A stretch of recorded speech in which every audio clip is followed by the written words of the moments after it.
Hi! Welcome to the Night Safari and to the Creatures of the Night presentation. Are y'all feeling good tonight? Let's try that one more time. Are you guys feeling good tonight? That was so much better. So before we start the show, I share a few important messages to share with every single one of you. Firstly, take a look around you. You'll notice that there are 3 staircases in this amphitheater. Staircase number 1, 2, and 3. Now, once the show starts, please remain seated. Do not move up and down these steps, as we have animals coming out from all over this amphitheater. That's right, so please remain seated for the duration of the show. Now moving on to my second message, as we all know we are in a night safari, so many of our animals here are nocturnal. This means any sudden flashes or bright lights will scare, startle, and distract our animals during the show. So this is why I seek your cooperation to please ensure that all your flashes and spotlights have been switched off. Now since this is such an important message, I'm going to try to get this message out to as many of you as possible. And the way I'm going to do that is by translating this message into a few different languages. So firstly, my mother tongue Mandarin language. 大家晚上好。晚上好，请不要用闪光灯好不好？谢谢你们。Now moving on to Malay language. Selamat malam. Selamat malam. Tolong jangan menggunakan flash kamera anda. Terima kasih. Now, last but very not least, Tamil language. Mari vanakkam. Vanakkam, தயவு செய்து புகைப்படம் எடுக்கும் பொழுது flash பயன்படுத்தாமல் இருங்க. மிக்க நன்றி. Now, would you believe me that even after all these translations, you will still see flashes going off during the show? So, if you happen to see someone seated nearby who still has his or her flashes switched on, kindly inform them to switch them off. Alright, now with all of that out of the way, I have just one final question. Are you all ready for the show?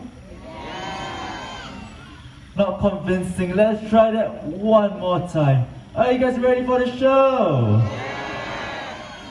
Fantastic, ladies and gentlemen, boys and girls, the creatures of the night will be on the prowl.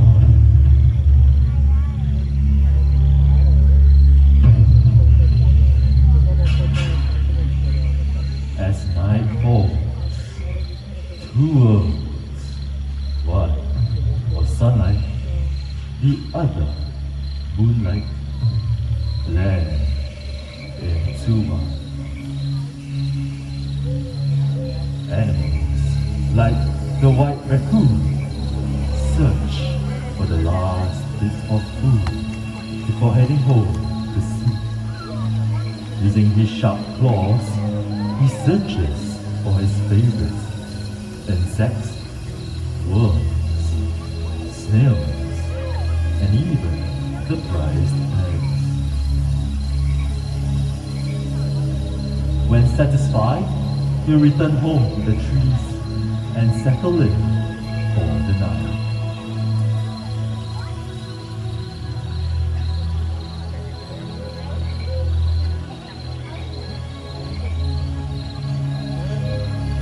As daytime animals settle down to sleep, the forest comes to life. Hidden amongst the shadows, nocturnal animals emerge from the dark silhouettes of the forest, with the body striped to provide perfect camouflage. A fishing cat appears along the forest edge. These cats love to swim and dive underwater, and they carry a layer of fur so dense that even water cannot penetrate it. It is this layer of fur that keeps them warm and dry, even in chilly waters. Everyone, meet Marco, our fishing cat. He was born and raised right here at the Night Safari.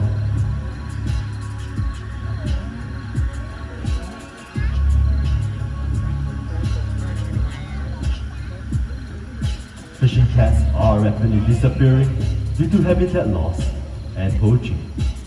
They deserve our protection for this quiet hunter disappears forever.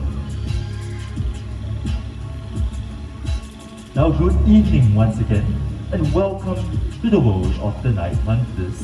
I've often been asked how do nocturnal animals survive? Well, all night creatures have unique adaptations for survival in the forest. For example, the binturong. Now jet black in color, these animals are almost invisible at night. With their excellent eyesight and quiet ways of moving through the dense forests of Asia, they're able to pounce on small animals easily. Now birds' eggs happen to be their favorite food, but they also feed on fish, fruits, and other small mammals. Another unique adaptation that these civets possess would be the long, powerful prehensile tails, which enables them to hang onto branches effortlessly, just like that. Now, Aslan our binturong tail weighs about 15 kilograms, so you can just imagine how strong that tail is. Binturongs in the wild can live for up to 20 years, relatively long for such a small mammal. Alright, ladies and gentlemen, how about a round of applause for Aslan, our binturong. Now, binturongs, they are the largest members of the civet family.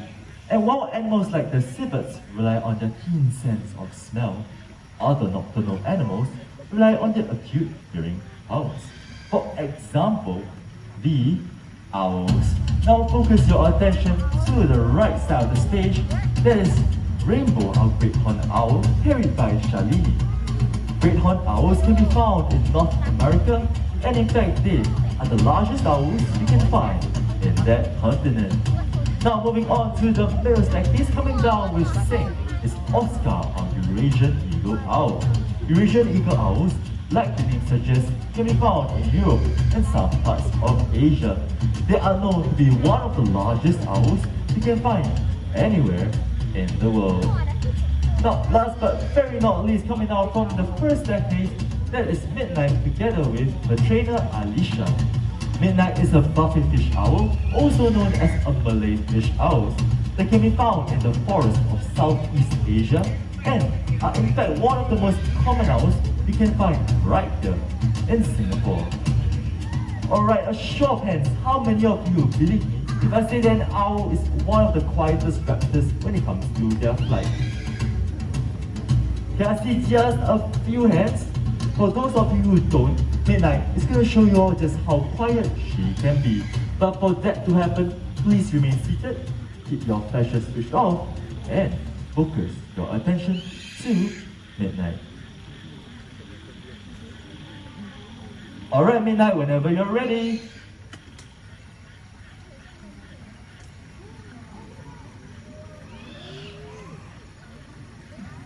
Now wasn't that such a beautiful flight? But do you all notice that at Midnight flew over your heads, she made practically no sound at all?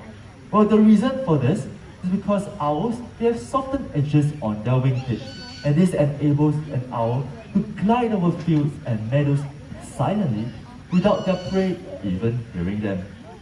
Now another adaptation that owls have, which many other nocturnal animals have as well, is that they have ears that are set asymmetrically, which means one ear is higher than the other. This enables an owl to triangulate the exact location of its prey, even in total darkness. Now another unique fact about these owls is that they have 3 eyelids, one for blinking, one for sleeping, and one for cleaning their eyes. In fact, the one that cleans the eyes goes sideways instead of up and down. And seems like Midnight is really enjoying the attention tonight. Let's give them a bit more time for them to head back. Well, another fact about these Malay fish owls is that although they hunt fish, they hate getting wet. So only their feet enters the water whenever they hunt for fish. And seems like they are ready to head home. How about a round of applause for Midnight with Alicia and Rainbow with Shalini. Now, in case you're wondering, I've not forgotten about Oscar over here, because Oscar is going to show you all a very unique adaptation that all owls possess, and that is the ability to rotate their heads. It's a relatively well-known fact that an owl can rotate their heads, but exactly to how many degrees? Shout some answers. 260, 270. Any answers from this side? 360. Alright, the correct answer is actually 270 degrees. For those of you who thought of 360, that is a full circle, so the head might just pop off. Alright, now that's enough of me talking. Let's have Oscar show you how it's done.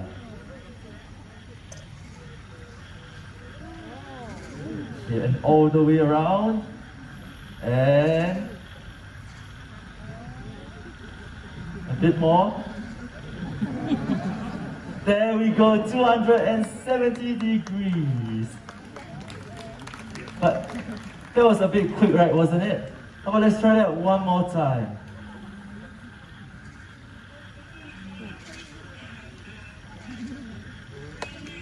Alright, all the way around once again. And there we go. Now, owls, unlike you and I, they do not have eyeballs. Instead, they have elongated tubes as their eyes. So they cannot rotate their eyes up and down or left and right. To compensate for this, they have to turn their heads a full 270 degrees to look around the surroundings. Now, Eurasian eagle owls, like I mentioned earlier, they are one of the largest owls in the world. They have a wingspan that can measure up to 6 feet. Now, that is around the average height of a human male. And there we go, showing off this magnificent wingspan. And seems like they are ready to head home. How about we give it up for Sing and Oscar? And of course, let's not forget Liana, who's going to carry back the very, very heavy perch. Some encouragement, guys. Now, creatures of the night, they come in all shapes and sizes. And our next friend joining us on stage is one of the cutest members of our family. I'm not going to tell you all just who he is, but I'll give you all some clues. He's very small, he's from the continent of Africa, and he has really huge ears. Now take a look at the right side of the stage. That is Foxtrot of Fennec Fox, accompanied by his trainer, Mr. Najmi. Now, Fennec Foxes, they are native to the Sahara Desert of Africa, and they have several features that help them to survive in this hot desert climate. First, take a look at those huge ears. Now, those huge ears not just help them listen out for prey and predators sneaking up on them, but also dissipate any excess heat in the hot desert sun. Fennec Foxes has the ability to leap not just horizontally, but also vertically, 1 to 1.2 meters in length. Do not be fooled by the size of Foxtrot, because he's actually already a fully grown Fennec Fox, which means he will stay this cute and small forever. Alright, another nice jump. Now, for those of you seated at the front, you might notice that it seems like Foxtrot is wearing furry shoes. Now, these furry shoes help them to stay warm in the cold desert nights and cool under the hot desert sun. Alright, seems like they are heading back. How about we give a round of applause for Foxtrot, along with his trainer, Mr. Najmi.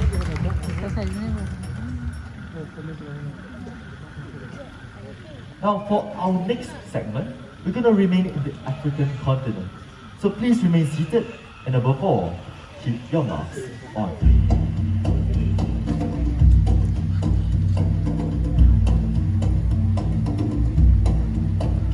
A famous hunter from the African continent, this animal possesses a keen sense of smell, able to detect carcasses from many miles away. The largest of its species, this is the spotted hyena. With powerful jaws, they are able to crush bones, even those of elephants. Together with an excellent digestive system, they are able to digest the entire prey, which includes the skin, teeth, bones, horns, and even the host.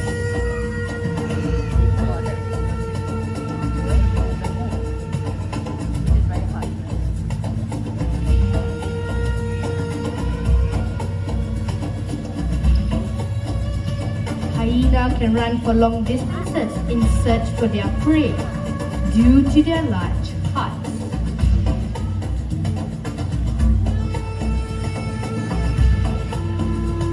Some people think they are more closely related to the canine species due to their dog-like features, but in fact, they are more closely related to the cats. Speaking of cats, coming up shortly from our grasslands of Africa will be our African serval by the name of Shami. Now servals resemble miniature cheetahs except they have relatively shorter tail. Now Shami is very beautiful and very slender built. This is not the beautiful and slender bit Shami. This is just the trainer, Mr. Nachmi.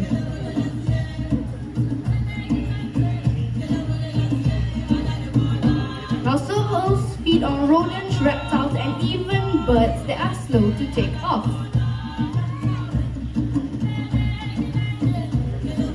Here she comes, slowly waltzing out. Everybody, this is Shami. Now they were adapted for hunting by jumping and pouncing. They also have very slender forepaws, which allow them to hook their prey and pull it out to eat. Now the trainer is holding on to a stick. Now attached to it is a feather. Now in the wild, they love to catch slow flying birds that are slow to take off. So this feather is supposed to mimic a bird. Now what they do is actually leap up in the air with their powerful hind legs, and once they manage to catch the bird, they will have a paw, they'll use their front paws to keep their prey down. And just like that, good job Shami and good job Nachmi. Now this is a good chance to take a look at the back of Shami's ears. You may have noticed black and white markings. Now these markings are known as ocelli, and they act as a natural deterrent in the wild, as they kind of look like eyes in the dark, so it will scare away their predator. As you're touring around like safari, you will come across many endangered species, and just like the serval, they're all fighting a losing battle. And it looks like I've lost your attention. Oh, hi Toffee, I'm guessing this is why everybody, this is the same common raccoon that we saw earlier on. Hi Toffee, do you want to say hi to everybody? No? Okay, what Toffee's gonna do now, just like that, he's opening the lid of the bottle. Now for those of you who missed it, Toffee's gonna move on to an upgraded version. Now this is possible because raccoons have dexterous paws, which means they have very skillful hands, which allows them to have a good grip of items and open the lid. This is why they are also known to be pests, because they go into people's homes and search for food. Now of course in the wild they will not come across bottles like this, but they will come across crabs and snails. So what they do is pull apart the shell and eat the flesh that is inside. Now with that, let's say bye-bye, Toffee! Now it makes me wonder what kind of trash we throw away that actually feeds them. So let's take a look at what we have in the bin. Now it looks like we have paper carton, tin cans, and plastic bottle. Now all these things come from nature one way or another, and they all can be yes, we can say that a bit louder, recycle. Now we all can use a recyclable bottle, which will lessen our impact on Earth.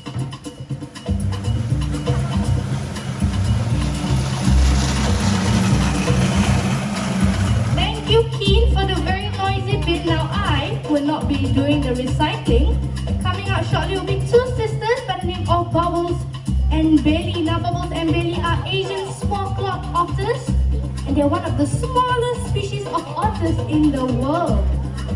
And here they come. Now Bubbles is gonna be on our team recycling the tin can, and Bailey is gonna be recycling the plastic bottle. Alright, Bubbles, let's do it. Let's do it. I can see who's the professional. It's not her, but she tries her best. Right, Bubbles, drop it in. Almost there, you can do it.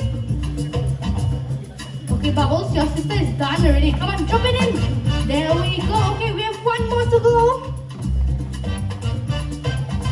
Alright, Bubbles, a little faster. Okay, now drop it in. Alright, come on, Bubbles. Almost there. Okay, recycling, not juggling. Come on, Bubbles. Okay, your sister is not getting distracted. Alright, it's your time, Bubbles. You can do it. Almost there. There we go. Alright, looks like your sister is distracted. Paper cutting.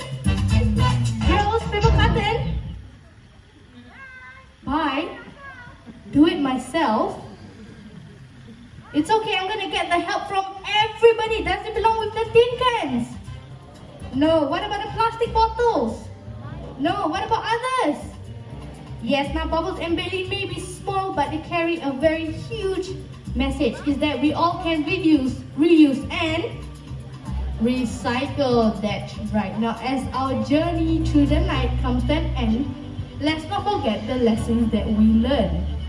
From the owls in the sky to the binturongs on the forest branch. They all want to remind us to protect their cousins in the wild and their fragile environment that they call home.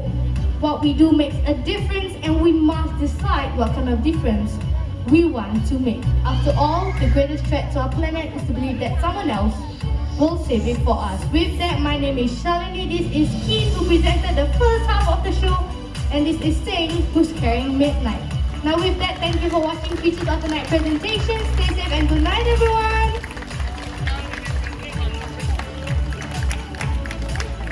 Please remain seated and wait for our presenters or operation friends to call out to your role to exit.